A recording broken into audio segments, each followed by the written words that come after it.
Hello నమస్తే, నేను Ashok. YCP మాజీ ఎంపీ విజయసాయిరెడ్డికి హిందువుల మీద సడన్గా ప్రేమ పుట్టుకొచ్చింది. హిందువులకు సంబంధించి ప్రస్తుతం భారతదేశంలో హిందువులకు సంబంధించిన మత మార్పులపైన ఆయన ఒక ట్వీట్ చేస్తూ వచ్చారు. ఈరోజు ఆయన ఎక్స్ ఖాతాలో ఒక పోస్ట్ పెడుతూ వచ్చారు.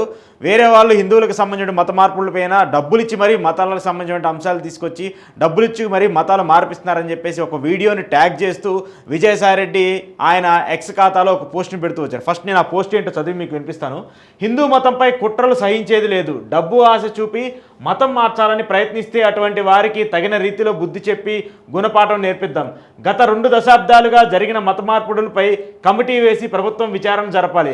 దేశం కోసం, ధర్మం కోసం హిందువులలో ఉన్న అన్ని సామాజిక వర్గాలు ఒక్కటవ్వాలి. అదే భారతదేశానికి రక్ష, శ్రీరామ రక్ష అంటూ కూడా విజయసాయిరెడ్డి ఒక ట్వీట్ పెడుతూ దాని కింద ఉన్నటువంటి తెలుగు మీడియా అలాగే నేషనల్ మీడియాకి సంబంధించిన అన్ని ఛానల్స్ని కూడా ఆయన ట్యాగ్ చేస్తూ వచ్చారు.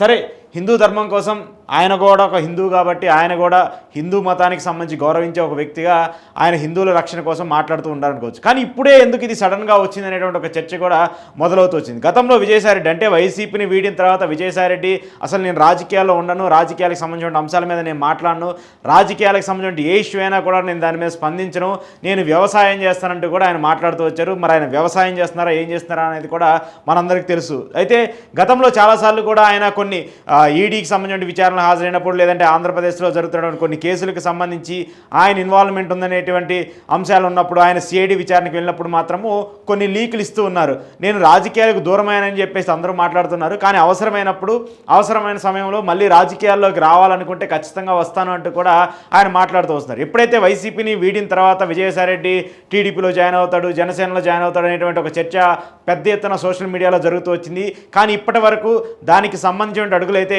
పడలేదు. కానీ విజయసాయిరెడ్డికి బీజేపీ నేతలతో మంచి సన్నిహిత సంబంధాలు ఉన్నాయి.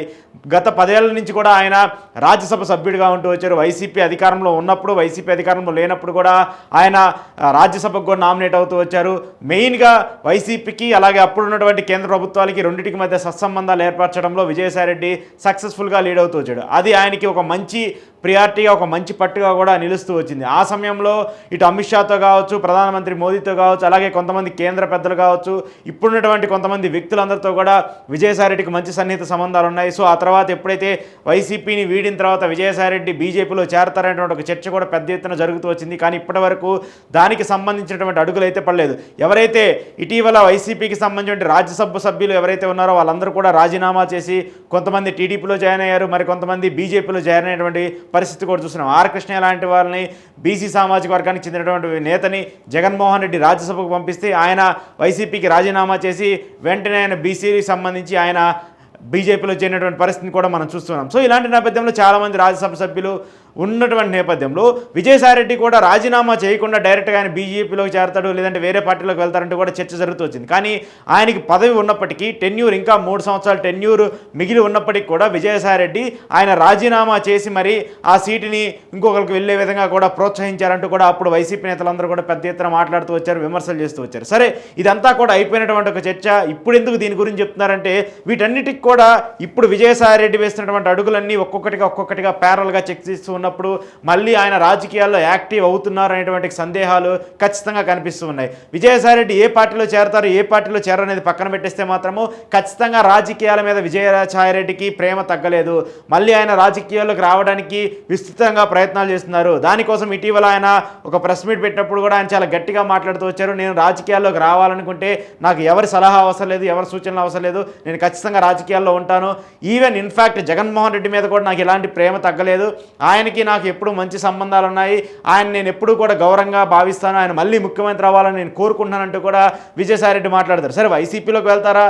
ఎందుకంటే వైసీపీ నుంచి వచ్చిన తర్వాత మళ్ళీ వైసీపీలోకి వెళ్తే అక్కడ ఎలా రిసీవింగ్ ఉంటుంది, మిగతా నేతలందరూ విజయసాయిరెడ్డిని ఎలా ట్రీట్ చేస్తారనేది పక్కన పెడితే మాత్రము ఆయన బీజేపీలోకి వెళ్ళడానికి అడుగులు పడుతున్నాయి అనేటువంటి సందేహాలు ఇప్పుడు గట్టిగా కనిపిస్తున్నాయి. దానికి బలం చేకూర్చే విధంగా, దానికి ఊతనిచ్చే విధంగా ఈరోజు సనాతన ధర్మం గురించి, హైందవ ధర్మం గురించి, హిందూ ధర్మం గురించి విజయసాయిరెడ్డి పెద్ద ఎత్తున మాట్లాడటము, హిందువులకు సంబంధించిన మత మార్పుల మీద, హిందువులకు సంబంధించిన అంశాల మీద ఆయన వెంటనే ఒక కమిటీ వేసి ఎవరైతే మత మార్పులు చేస్తున్నారో వాళ్ళ మీద సివియర్గా చర్యలు తీసుకోవాలని చెప్పేసి విజయసాయిరెడ్డి చేసినటువంటి ట్వీట్ అంతా కూడా ఇప్పుడు పెద్ద ఎత్తున సోషల్ మీడియాలో వైరల్గా మారుతుంది.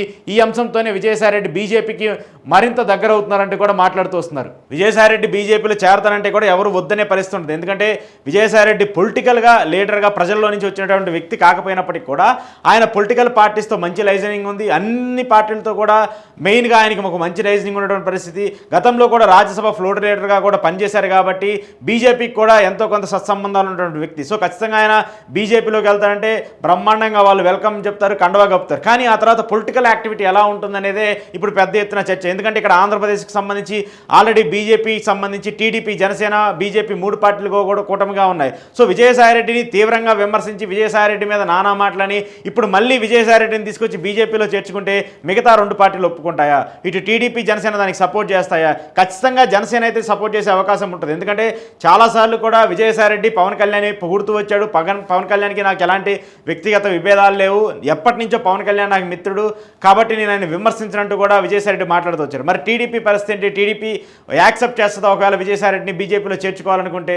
ఒకవేళ చేర్చుకున్నా కూడా టీడీపీతో, జనసేనతో మాకు సంబంధం లేదు, మేము విజయసాయిరెడ్డిని చేర్చుకుంటామంటే బీజేపీ చేర్చుకుంటుంది. అలాంటి పరిస్థితులైనా ఖచ్చితంగా ఉంటాయి. సో కాబట్టి ఈరోజు విజయసాయిరెడ్డి చేసినటువంటి ట్వీటు హిందూ ధర్మం గురించి, మతాల గురించి, హిందూ ధర్మానికి సంబంధించిన సంరక్షణ గురించి ఆయన మాట్లాడినటువంటి మాటలన్నీ కూడా కొంత ఆశ్చర్యాన్ని కలిగిస్తున్నాయి. దాంతోపాటు మళ్ళీ రాజకీయాల్లో యాక్టివ్ అవ్వడం కోసమే విజయసాయిరెడ్డి ఇలాంటి ట్వీట్ చేశారంటూ కూడా ఇప్పుడు పెద్ద ఎత్తున సోషల్ మీడియాలో చర్చ జరుగుతుంది. దీన్ని అయితే టీడీపీ మీడియా కావచ్చు, టీడీపీ సోషల్ మీడియా పెద్ద ఎత్తున ఒక చర్చకు దారితీసే విధంగా వాళ్ళు వార్తా కథనాలను కూడా అల్లుతున్నటువంటి సిచ్యువేషన్ మనం చూస్తున్నాం. ఎందుకంటే గతంలోనే విజయసాయిరెడ్డి బయటకు వచ్చి ఏం మాట్లాడినా, ఏం విమర్శించినా కూడా దాన్ని జగన్మోహన్ రెడ్డికి ఆపాదిస్తూ, జగన్మోహన్ రెడ్డి మీద విమర్శలు చేస్తూ పదే విమర్శలు చేసినటువంటి టీడీపీ మీడియా ఇప్పుడు జగన్మోహన్ రెడ్డికి సంబంధించి వ్యతిరేకంగా ఉంటూ, జగన్మోహన్ రెడ్డికి వ్యతిరేకంగా ఉండి హిందూ ధర్మానికి సంబంధించి ఏదో మత మార్పులు జరుగుతున్నాయి, గత 10 ఏళ్లలో ఏదైతే జరుగుతూ వచ్చాయో వాటన్నిటినీ కూడా ఒక చర్యలు తీసుకోవాలి, దాని మీద కమిటీ వేయాలని చెప్పేసి విజయసాయిరెడ్డి మాట్లాడటము, దాన్ని మిగతా వాళ్ళందరూ కూడా అడాప్ట్ చేసుకొని దాన్ని జగన్మోహన్ రెడ్డి మీద టార్గెట్గా కూడా విమర్శలు చేయడం కూడా ఇవన్నీ కూడా ఒక చర్చనీయాంశంగా దారితీస్తున్నటువంటి నేపథ్యంలో విజయసాయిరెడ్డి పొలిటికల్ ఎంట్రీ ఖచ్చితంగా ఉండబోతుంది. దానికోసమే ఆయన ఒక్కొక్క టెస్ట్ మాడ్యూల్లో కూడా బయటకు వచ్చి మాట్లాడటము, పొలిటికల్కి సంబంధించిన అంశాల మీద, మెయిన్గా హిందుత్వానికి సంబంధించిన అంశాల మీద ఇలా ట్వీట్లు చేసి ప్రతిసారి ప్రజల్లో నేను ఉన్నాను అనేటువంటి ఒక ఇండికేషన్ కూడా విజయసాయిరెడ్డి ఇస్తున్నట్టు మనకు అర్థమవుతుంది. సో ఎట్టకేలకు విజయసాయిరెడ్డి యాక్షన్ ప్లాన్ సక్సెస్ అవుతుందా, ఆయన బీజేపీలోకి వెళ్తాడా లేదంటే ఇతర పార్టీలోకి వెళ్తారో తెలియదు. కానీ ఖచ్చితంగా ఆయన మళ్ళీ రాజకీయాల్లోకి రావడం కోసము, రాజకీయాల్లో ఉండటం కోసము పావులు కదుపుతున్నారనేది మాత్రము ఖచ్చితంగా అర్థమవుతుంది. మరి విజయసాయిరెడ్డి మళ్ళీ రీ అరంగేట్రం ఎప్పుడు ఉంటుంది, ఏ పార్టీలో చేరతారనేది మాత్రం చూడాల్సి ఉంది.